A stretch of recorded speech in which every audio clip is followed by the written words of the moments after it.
Olá, estamos aqui em mais um Podcast. Podcast com F de fato do dia, para trazer até você a principal informação, a notícia que está repercutindo na capital federal. Eu daqui, Alexandre Jardim, já chamo daí os meus parceiros de jornalistas, Rodolfo Lago e Estevão Damásio, para a gente debater hoje um tema que está não só no dia de hoje, mas estará nos próximos dias. Afinal de contas, é um assunto que vai definir, inclusive, o futuro de muitas cidades, ou de todas elas, no Brasil, que são as eleições municipais de 2020.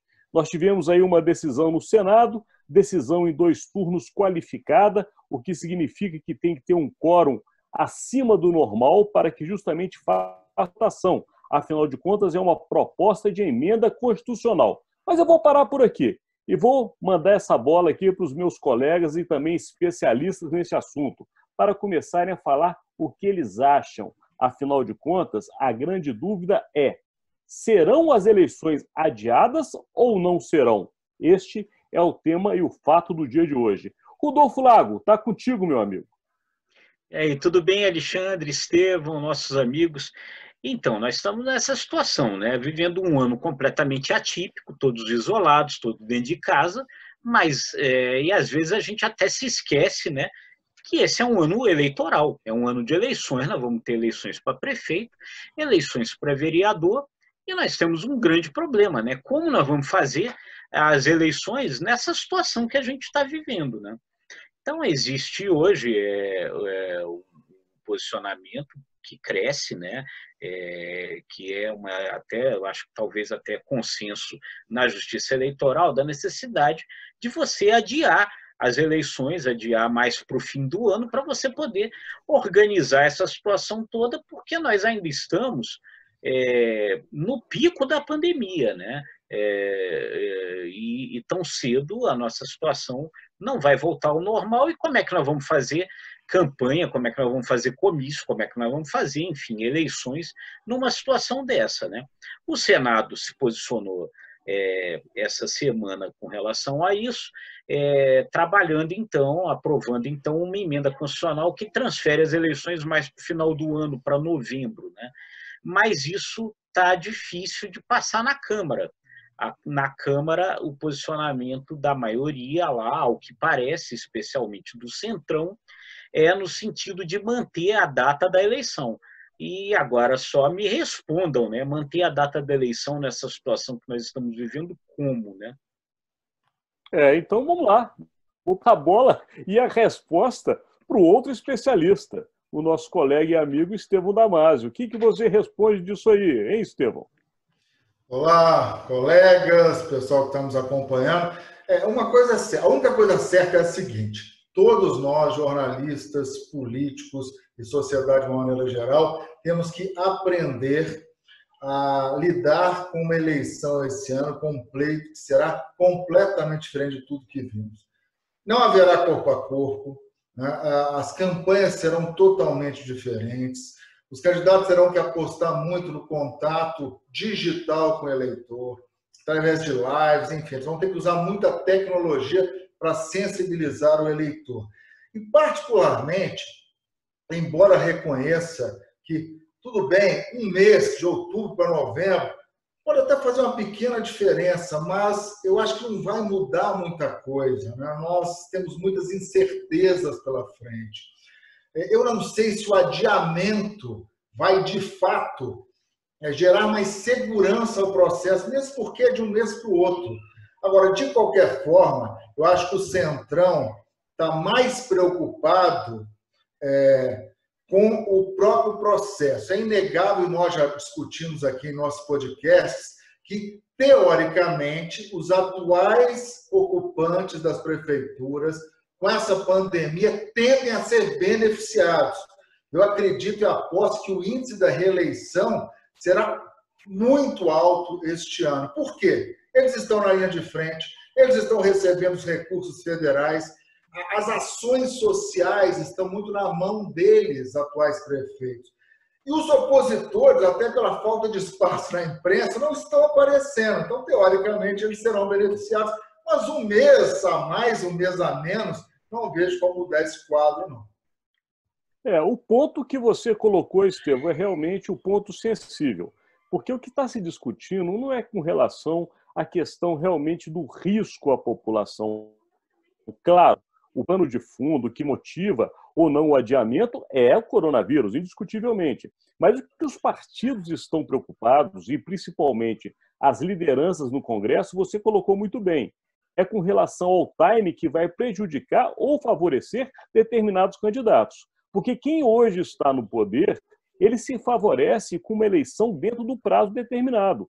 Quanto antes, melhor, porque ele vai pegar justamente isso que você disse, todo o benefício dessa exposição positiva, de um prefeito cuidadoso, não em todos os casos, mas em muitos deles, voltado para a população, com medidas sanitárias. Isso faz e favorece a candidatura de quem está no poder. Por outro lado, o adiamento vai ajudar justamente quem está querendo tomar a vaga desse prefeito e que vai ter mais tempo de preparar a sua campanha e vai pegar também um desgaste que é natural do prefeito. Porque chega uma hora que a população, por mais bem cuidada, ela começa a se irritar com o próprio prefeito.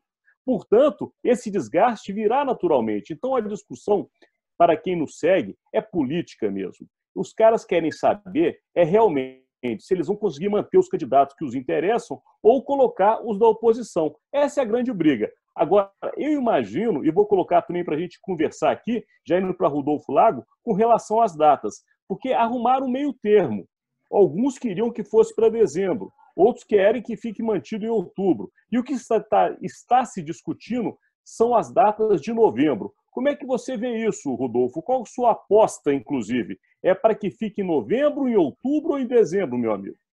Não, acho que agora, até depois de tomada a decisão do Senado, né, que já votou, né, essas datas em novembro, o mais provável é que ou se mantém, né, ou a emenda não passa, e aí ficam mantidas as datas que são previstas na Constituição, da eleição em outubro, ou vai para novembro, né? Porque fica muito mais complicado agora você sugerir uma nova data, porque sugerindo uma nova data na Câmara, isso obrigaria a emenda voltar para o Senado para ser aprovada de novo, né?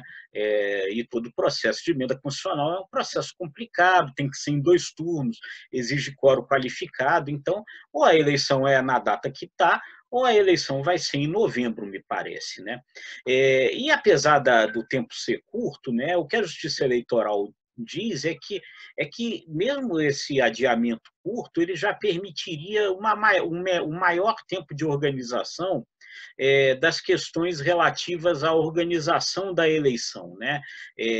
Convenções, julgamentos, né? Especialmente aí no caso que a Justiça Eleitoral está preocupada, a análise que é preciso ser feita da ficha limpa. Que feitos os registros das candidaturas, a Justiça Eleitoral precisa conferir a ficha corrida dos candidatos e ver se eles não têm nenhum processo na Justiça, né? E a Justiça Eleitoral alega que esse tempo a mais, esse tempinho a mais, mesmo sendo um tempinho curto, é um tempinho que seria importante para fazer essa análise e permitisse verificar se os candidatos têm mesmo ou não ficha limpa, né?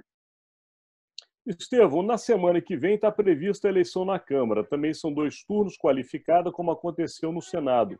Pena essa questão que o Rodolfo acabou de lembrar. Se houver uma modificação, vai ter que retornar ao Senado. Mas falando da Câmara, especificamente, você acha que essa votação acontece na próxima semana? Eu creio que sim. E a peça-chave, né, em termos de articulação, será o próprio Rodrigo Maia, né? Ele tem essa capacidade de dialogar, especialmente com o Centrão, ele lida bem com as principais lideranças desse grupo político. Eu acho que ele vai conseguir quebrar as resistências e pode utilizar muito essas argumentações técnicas, não políticas, vindas da Justiça Eleitoral, que o Rodolfo acabou de ressaltar. Eu acho que o Rodrigo Maia pode, assim, fazer com que o texto do Senado possa ser aprovado também na Câmara. Não é uma tarefa fácil, mas eu creio que ele possa conseguir. Pode ser. Agora nós estamos concluindo, e ontem lembrando, a nossa aposta do dia era que o general Heleno faria uma declaração, tentando desfazer o que havia dito. Essa declaração ainda não aconteceu. Portanto, vou continuar com essa aposta do dia. Vocês acham que o general Heleno, até amanhã, que afinal de contas a semana vai terminar, ele ainda faz uma declaração tentando desfazer o que disse? Qual é a aposta de vocês? A minha é que ele vai fazer. Eu acho que talvez ele não tenha sido ainda questionado a respeito disso, ainda está um pouco na muda aí, mas enfim, a situação continua complicada, a situação não anda nada boa para o presidente com relação a isso e, enfim, na hora que a situação se complica, o presidente tem pedido sempre socorro aos militares, né? Então, acho que isso é uma possibilidade de acontecer de novo, né? E você, Estevão? Eu acho que ele pode, mesmo tendo encaminhado as argumentações por escrito, eu acho que ele pode, sim, mas casos venham a ser provocados. Porque hoje o discurso que o presidente fez no Palácio Planalto foi de união, hein? O presidente está querendo selar a paz com legislativo e judiciário. Então, eu acho que a coisa está... Vamos ter essa informação, porque com certeza ela vai ser fato do dia. Então, meus amigos, aqui eu me despeço, Alexandre Jardim, nosso podcast Imagem e Credibilidade, convidando os nossos seguidores para amanhã estarem conosco. Até amanhã. Tchau, gente. Até amanhã.